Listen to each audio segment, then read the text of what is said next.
a dream I know. Deep up my feelings for you. Watch. Hello reality viewers, welcome back again to Reality Latest Gist, the home of news and politics. For this channel, we dey drop news every day and we dey react to every videos wey comes our way. And na reality news now we dey drop for this channel, and we dey also dey talk am as e be. If today na the first time we say you dey come across this channel, you are highly welcome. Thank you so much for stopping by. And if you are returning subscribers, I appreciate all of una for una massive support to this channel. I say may God bless all of una in Jesus name. Amen. I get video wey I want present to una this very moment, and I go dey follow una dey watch the video. After we don watch am together, make we drop our opinion constructively for the comment section. Like our videos and also share our videos if possible. Bye for now. Tonight, we have on the program the Attorney General of the Federation and the Minister of Justice, Mr. Abubakar Malami, Senior Advocate of Nigeria. He joins us from Atlanta in the United States. He's been away in a multilateral engagement, but had to make out time to speak to us on this very important matter. Thank you so much, Honorable Attorney General of the Federation, Minister of Justice. Thank you indeed for your time tonight. And let me begin by asking you, I know that your office has come out to deny the knowledge of such operation for this that's been raised by the suspect. Do you have any kind of knowledge of the man and the major suspect in the Justice Odili's home siege, talking about Lawrence Ajodo? Well, in terms of knowledge, by way of either a relationship distant or close, I do not have any relationship whatsoever with Lawrence Ajodo. I do not know him. I do not engage him. I do not instruct him formally or informally. So that is the true position of things as far as Lawrence Ajodo is concerned. Does the Office of the Attorney General use the help of consultants for some of his activities, some that are related to this kind of incident? Well, the Office of the Attorney General engage people officially, particularly lawyers that are in one way or the other engaged for the purpose of consummation of officials, either in their capacity as legal practitioners or any specialized arrangement. So the issue arising from this understanding is where is the evidence of formal engagement? If Lawrence Ajodo is in any way engaged by the Office of the Attorney General, where is the formal evidence of such engagement? I think that is the fundamental question. The Office of the Attorney General, as you rightly know, is an official office. And with that in mind, there is just no way any other person can be engaged informally for the purpose of provision of services. That is my take on it. The Office of the Attorney General has not engaged Lawrence Ajodo formally or informally, and as a formal office that is put in place for the service of the federal government, Federal Republic of Nigeria, whatever engagement needs to be made by tradition, convention, and practice must be done formally. So I think the starting point is for Lawrence Ajodo or any other person that feels strongly about that to now present for the consideration of the general Nigerian public a formal engagement letter. And that can only be the source of engagement or perhaps a formal relationship, if any, has existed. Are you aware, AGF, whether or not this Mr. Lawrence Ajodo has ever consulted for the AGF office? It's on account of the fact that I'm not aware, and perhaps the possibility of undertone criminality might be there, that I now formally requested the Office of the Inspector General of Police, which is the institution saddled with the responsibility of such investigation, is eventually requested to look into the matter, investigate it, and perhaps look at it from the point of criminality and come up with a report. So what I'm saying in essence is I am not aware of such engagement, and arising from the fact that it has generated a lot of controversy, I felt it is only important, necessary, and conclusive that we should take steps by way of engaging an institution that is saddled with the formal responsibility of investigation of Office of the Inspector General of Police. And I am happy to report that the Office of the Inspector General of Police had indeed conducted such investigation and came off with a report. So you cannot tell us whether or not Mr. Ajodo has at some point been on the payroll or worked, whether when you were in office or when before you came into office for the office of the AGF. Can you tell us whether he has a history with the office of the AGF? Government business is a formal business. And then being a formal business, if there is indeed any engagement that calls for either a payment for services or associated things, it must be naturally formalized. What I'm telling you in effect, that nothing like Lawrence Ajodo exists in the system of the Office of the Attorney General, or to my knowledge, any governmental institution for that matter. Is there any department, unit, or arm of your office that takes care of issues relating to recovery? There is Asset Recovery and Management Unit in the Office of the Attorney General, and those are the seasoned civil servants exclusively working for the government that are in that office exercising the statutory functions of the Federal Ministry of Justice. So do they carry out their activities by going to court to obtain a court order to investigate or to go into people's homes to make a search? Is there a standard mode of practice or mode of operation for such a unit? Well, you see, government business is regulated. It's regulated through due processes and procedures for that matter. So you cannot be seen to be operating as a unit as a department unit in the Office of the Attorney General, and then you be operating outside the scope of the processes and procedures and regulations of the law. So you can see clearly, the man said he was asked by the Attorney General to carry out that task. Ask him which Attorney General, at what point, on account of which formal engagement. Those are the questions, I think, that are necessary in respect of which clarifications are required. You ask him, which of the attorneys general, there are 36 attorneys general across the nation, inclusive of the office of the Attorney General of the Federation. So if he said he has been asked by the Attorney General, the starting point is to ask him, who is the Attorney General? And then by what means? Office of the Attorney General make engagements generally as a formal public office through formal engagement, which is committed and consummated in writing. So the question is, if he is indeed instructed, or perhaps he has been asked by the Attorney General to engage in the exercise, which Attorney General?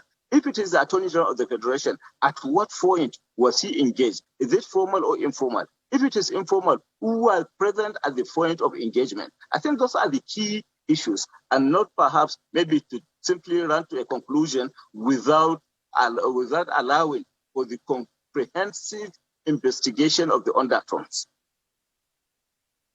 All right. Minister, let me allow you to listen to Lawrence Ajodo himself, what he said to the police on the day he was paraded. And I'd like to get your reaction. And take a listen to Lawrence Ajodo. Give me 29 accounts to recover. They did not give to any shamba. I am the one they give. Malami give to me. But this assignment I went, Malami did not send me. So that's it. I'm a consultant. I'm a recovery. When he told me that, there's a lead of a scoop of an asset recovery and funds that they claim to be in a house that nobody is residing, that it involves millions of dollars. I said, but what is all this that Nigeria is borrowing money and there's a large amount of money stashed in some people's houses? That was when he now told me about Lawrence Ajodo.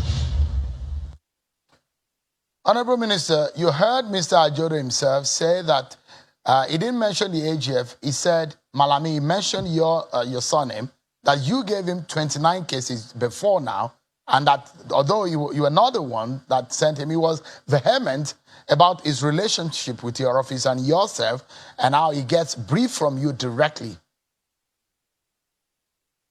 Well, I think Ajodo has spoken clearly, expressly, and without mincing words as far as this issue in contention is concerned. And he said, this assignment I conducted, Malami did not ask me. So the starting point is now to clarify the issue, which is at stake, the issue of invasion of the premises of Justice Orderly, in respect of which Ajodo now clearly and expressly stated that Malami did not ask him to embark on the exercise. And then the second major issue of interest is the report of the Inspector General of Police, who has expressly investigated this issue and came up with the report that Lawrence Ajodo is not in any way engaged by the Office of the Attorney General or Malami.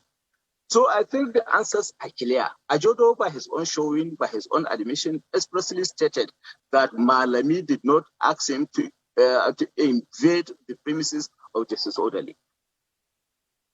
In respect of the other consideration, the report of the Inspector General of Police is clear that this is a clear case of criminal enterprise in respect of which these people have carried out and exercised without the sanction of any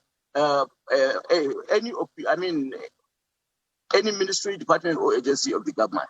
And the report of the Inspector General of Police further came up with a conclusion that indeed a fake police officer, a man that can forge documents, can certainly by extension tell many lies. So the true position of things is that this is a man that claimed to be a police officer, and established by the investigation report of the Inspector General of Police that he was indeed not a police officer. So this is a man that has forged a document, indeed an identity card, and forged the signature of the Attorney General of the Federation. So I think it is clear and manifestly clear that this is someone that can concoct any lies on earth. He is not a man of integrity. He is not a man of credibility. He is a man that can visibly be compromised to say anything, and that he can do anything against the background of his antecedents that has criminal undertones, which criminal undertones are not only established, but criminal undertones are, by his own admission, by his own showing, by his own admission, is established. So you can clarify to us, because he said you gave him 29 cases. Are you saying you have never met this man before? I have never given him a single case. And if I have given him 39 cases, let him show the evidence of engagement. I have never seen this man on earth, God knows. And I believe there are certain, not only criminal undertones, perhaps maybe some other undertones by people that feel by hook or by crook, the Attorney General must be a target of aggression one way or the other. But the true position of things has been established by his own admission, by the admission of Lawrence Ajodo, and by the conclusive investigation report that has been now handed down by the Office of the Inspector General of Police. The NBA, for example, had suggested that the president should set up an independent investigation into this matter. Because according to the NBA president, if the office of the Inspector General is involved, it does look like it is investigating itself. Would you suggest so? Do you agree of the position of the NBA? Well, if the NBA feels in any way that it feels strongly that it does not have the confidence in the report that has been handed down by the Office of the Inspector General of Police, I think they know the better way, the better approach to embark. And I expect them perhaps to challenge the veracity, the authenticity, the cogency of the report in court.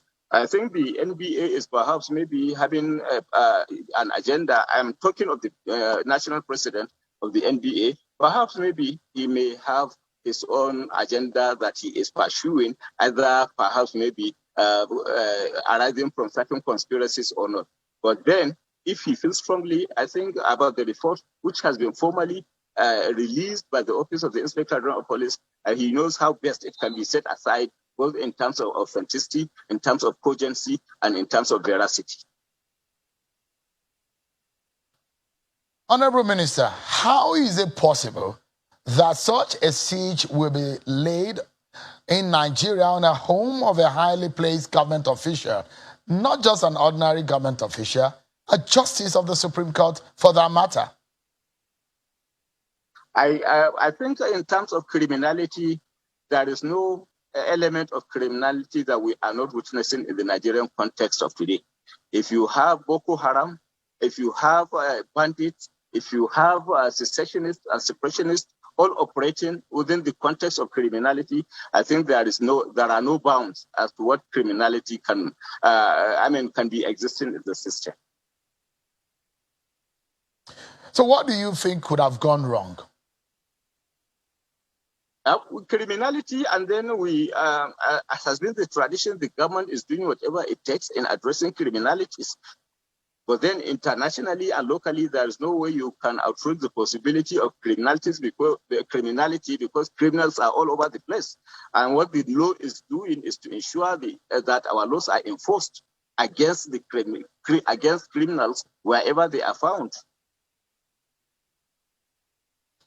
If you look at it, Minister, it does appear that these guys are a group of well-entrenched syndicate within the Nigerian system. What does your gut tell you about the activities and the implications on this government's perception? Organized crime is being fought internationally and locally. So what it goes to establish is the existence of criminal syndicates that are embarking on organized crime. So that, I think, is what conclusion I can drive arising from what is unfolding. But then, certainly, the fundamental thing is investigation has been carried out, and arising from the investigation, a conclusion has been drawn that it is indeed a syndicate operating, as you rightly call them, a syndicate operating an organized crime, which is prevalent not only in Nigerian context, but internationally, is prevalent internationally. You said in a statement that you will unravel those behind dragging your personality, name, and office in the dirty politics of disrepute. Any luck or clue to that? Have you been able to identify anyone who We are working aggressively and effectively on that, and the appropriate time we will make the necessary revelations. As a chief law officer of the land, have you been able to come around the order from the bench of the court of Chief Magistrate Emmanuel Iyana, who was said to have approved the search warrant by a body identified as the Joint Panel Recovery Unit in the Ministry of Justice on that day, leading to the invasion of Justice Odili's home? Well, I think that is the function of the judiciary, considering that the magistrate is a judicial officer, and I expect the judiciary to do the needful in terms of getting to the root of the order, with particular regard to whether it was indeed legally, justifiably, and procedurally procured and obtained. Okay, so lawyers and other commentators in this matter are quick to make reference to the raid on Justice Onongen and other judges in 2016. They tried to make a nexus, a link to the Justice Mary Odili's house incident and that of 2016 with an argument that it is a certain pattern under this government. How do you respond to that? No comment over that, Sheung. I wouldn't like to comment one way or the other. What is at stake, I think, is the issue of invasion of the House of Justice Odili. And I tell you clearly and categorically that neither the government nor the person of the Attorney General of the Federation, nor Malami in his personal capacity is involved. So for the perception that has been created about this government, about its stance on judiciary and rule of law, some kind of perception, criticism that it has desecrated the dignity of the bench. How do you defend the perception or the criticism against the government which you work for? Well, as far as the government of President Muhammadu Buhari is concerned, is doing whatever it takes in terms of establishing the integrity of the judiciary and in terms of ensuring the autonomy of the judiciary with particular regard to the necessary amendment effected to the Constitution as it relates to Section 123 121 subsection 3 of the Constitution with regards to the autonomy of the judiciary, among others. So a government that has indeed working hard in terms of enhancing the welfare of the judiciary cannot in any way be adjudged as undermining the efficient running of the judicial system, much less of perhaps an attack on the judiciary and its integrity as a system. So let me perhaps take you away quickly from this issue of Justice Odili's house. We'll be hoping that things will be resolved as quickly as possible and get to the root of the matter. Is the federal government considering or going to entertain an out-of-court or political settlement in the IPOB and Nnamdi Kanu case? Well, showing the true position of things as far as governance and administration is concerned is you cannot outrule any possibility. But then the true position of things is if there is any element of criminality over issues, it has to be viewed from the perspectives of criminality. But then as far as governance and administration is concerned, as I rightly stated, you cannot rule out possibilities. So I cannot rule out any possibility as far as the consideration of these specific issues are concerned. I would like to ask you a similar question on the value-added tax matter. Any possible move for a political solution on the VAT legal tussle between the FRS and some of the state governments? Are you looking at an out-of-court settlement? Well, such consideration is not rightly on table, but as I rightly stated, you cannot rule out any possibility. But as far as we are concerned, in the office of the Attorney General, there exists a judicial proceedings going on, and within the context of that proceedings, we'll address it squarely. But then, if there is need for any further engagement in line and in line and in tune with the tradition of engagement, both judicial and otherwise, such possibilities cannot be ruled out. Before we take a breather, there is a story about the recovered loot and the allegations that your office ordered that NMPC recovered the loot at the rate of 305 naira per dollar. Did you give that order? Well, I think, Sheun, you have to look at that from the perspectives of historical antecedents, if only you have to do justice to what truly happened as far as that matter is concerned. As you rightly could recall, there was a directive by the president as it relates to the operations of the single treasury account that all funds of the federal government must be certainly channeled through the single treasury account. And then a cut-off time was expressly stated for compliance after this government came in place in 2015. So the position of things was, even after the time limit fixed for compliance was in place, there were certain accounts that were identified in the system in respect of which no compliance had been effected. And that is how the Office of the Attorney General came. A whistleblower now brought attention of the Office of the Attorney General, to such kind of accounts. And then the Office of the Attorney General took steps to recover such monies. And it was in the course of such recovery, when the recovery process was consummated and the liability established against Keystone, the Keystone raised it as an issue that they would like to pay in dollar over a longer period of time, maybe around 4 or 5 years.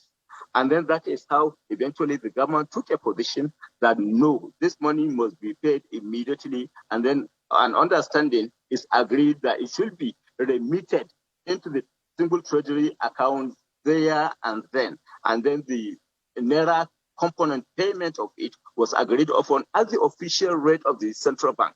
So it was a case of recovery in respect of which the Office of the Attorney General recovered an amount in a bank, and then such amount was converted into official rate and paid there and then. So I think it's an issue that should be looked at. At what rate, Honorable Minister, did you tell them to? At what rate? What rate did you tell them? Issue that needs to be looked from the perspectives of commendation as against condemnation. So the simple matter is it was a recovery of money in 2017, and such money was lodged into the federal government account, and the Attorney General, Abubakar Malami, in his own personal right, has not benefited a kobo therefrom. So is it about condemnation or perhaps commendation against the background of the fact that these are monies that were meant to perhaps maybe to have, it was indeed money that was not transferred into the GSA account, which was identified, recovered, and effectively transferred into the account. No kobo was missing. So what is the point, perhaps, of default or perhaps fault? What are the fault lines arising from this? I cannot understand. The monies were recovered, 100% deposited into the single treasury account, and then no kobo was indeed lost. And that was a 2017 affair. Why is it being now raised in 2021, 4-5 years after such recovery? And I think those are the elements that one can conclusively perhaps look into to bring about some level of political undertones associated with what is unfolding day in, day out against the person of Abubakar Malami, against the office of the Attorney General. Taking into consideration, it is a 2017 affair when Naira was officially being exchanged at 307, and not a 2021 affair when Naira is being exchanged in parallel market at over 500 Naira. Let's take a breather. Honorable Minister, I'd like to ask you one or two more questions. We just have a few more minutes with you, but we'll take a break and get your concluding moments when we return from the break. Thank you so much, everyone, for staying with us on the program. So, the Minister of Justice and the Attorney General of the Federation, Mr. Abubakar Malami, who is on an assignment outside of the country on some multilateral engagement, has been speaking with us, and we've gotten his attention to squeeze out some time on some of the burning issues in the land. Let's get our concluding moments with the Honorable Minister. Just to clarify, because the issue, you said that some of the issues are relating to the payments to NNPC or the NNPC or recovered loot and the payment thereof into the Federation account. The issue that has been raised in the House of Reps, have you been able to answer to it? And specifically, I was asking about the rate at which the payment was made. Did you specifically give a rate at which the monies should be paid at the time? Well, you see, what you need to consider is that this issue is a 2017 issue. What was the official rate of the Naira as far as 2017 is concerned? My answer is the official rate was 305 Naira as at 2017. And that was the amount into which the Naira equivalent was paid into the central bank account, period. Whether there exists any underhand dealings arising therefrom is for you to adjudge. At the official rate of the central bank as at 2017, when this matter had arisen, was 305, and that was exactly what interbank transaction consummated for the recovery of that money in quotation was effected. The money was paid as at 2017, and it was paid at the official rate of 305, and it was a transaction, interbank transaction between a commercial bank and the central bank. The account of the central bank is, the federal government recovery account is lodged with the central bank. The commercial bank involved is Keystone Bank. The Keystone Bank effected payment in favor of an account of the federal government being maintained with the central bank. An official rate, it was an official transaction between a commercial bank and the central bank, and the official transaction was consummated at the rate of 305 Naira, which was the prevailing official rate as at then. So we have just about a minute to go now. Are you sure that monies were paid and it landed in the TSA and it didn't go into any other account? Because those are some of the allegations raised. I don't maintain an account for Sheun, so I couldn't have instructed such money to have been effected into the Sèériøùśly's account. I am sure the amount was paid into the federal government account maintained with the central bank. Thank you, Sèériøùśly. On a final note, AGF, do you fear that the debate over the mode of primary in your party, APC, might impact on the assent of the president on the Electoral Act Amendment Bill? Well, you see, I cannot preempt the position of the president as far as the amendment to Electoral Act is concerned.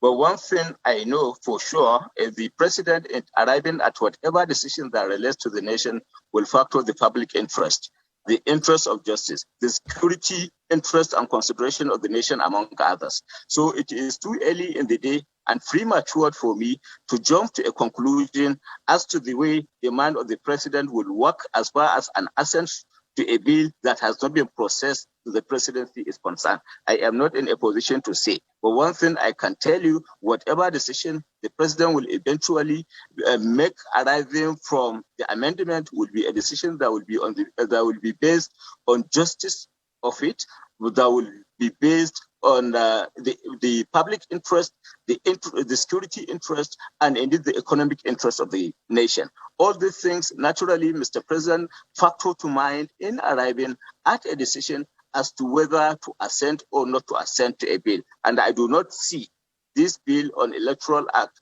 the electoral bill, being different in terms of the exercise of the discretion of the president. All the necessary material factors, both economic, security, judicial, legal, and otherwise, will naturally come into play as far as the discretion of the president is concerned.